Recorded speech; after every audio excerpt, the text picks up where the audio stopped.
Cette femme a vécu dans un poumon d'acier pendant 61 ans, tout ça à cause d'une terrible maladie. Ça s'appelle un poumon d'acier, c'est assez évident pourquoi. Il s'occupe de ton diaphragme. C'est comme une énorme boîte de conserve, mais cela ne l'a jamais empêché d'avoir une vie remplie de réussites extraordinaires.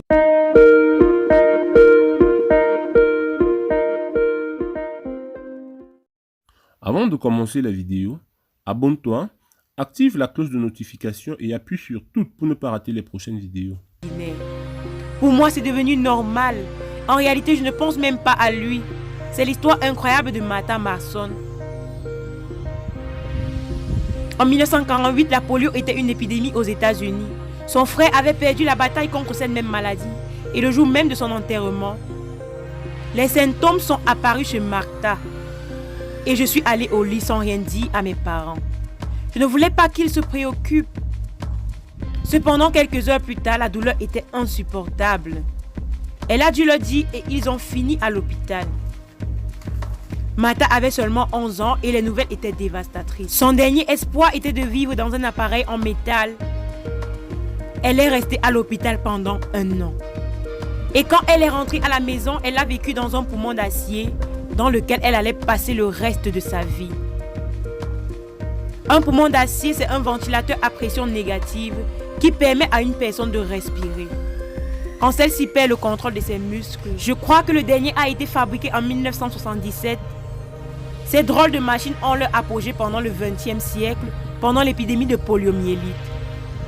Les victimes étaient paralysées, y compris du diaphragme, et elles étaient incapables de respirer seules. C'est pourquoi on les plaçait dans des machines pour survivre. Martha a eu cette chance et alors que les médecins estimaient qu'elle ne vivrait pas plus d'1 an dans ce poumon. Elle leur a prouvé qu'ils se trompaient. Bon, alors elle est là bien longtemps après. Mais non seulement elle a réussi à survivre, mais elle a également eu de grandes réussites pendant sa vie. Elle a fait une carrière universitaire avec le soutien de ses parents. Ma mère m'emmenait dans une camionnette de boulanger et elle s'est installée avec moi dans mon appartement. Martha a réussi à être diplômée avec les honneurs et elle a réalisé son rêve de devenir écrivaine. Sa mère, Madame Ephra Mason, a consacré toute sa vie à s'occuper d'elle. Au début, elle écrivait ce qu'elle lui dictait. Et dans les années 90, la technologie a permis que Mason travaille avec un ordinateur qui prenait ses notes.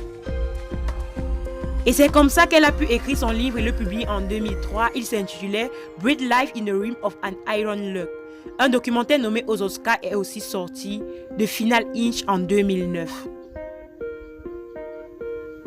Après avoir passé plus de 60 ans dans un poumon d'acier et à 72 ans, Martha est partie en paix, en laissant un grand héritage et exemple énorme.